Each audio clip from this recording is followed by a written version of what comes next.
Hello and welcome to Zimstek Media. Eunor Guti, the wife of the late Zayoja leader Wicknel Guti, has revealed why she refused Wicknel Chivhayo's gifts.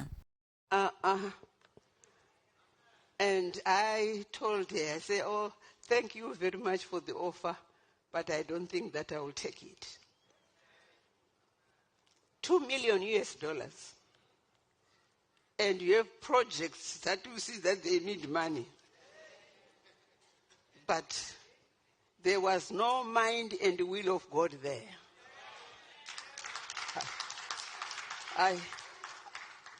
I followed my father. I said, thank you very much for the offer, but give it to others and not me. And recently,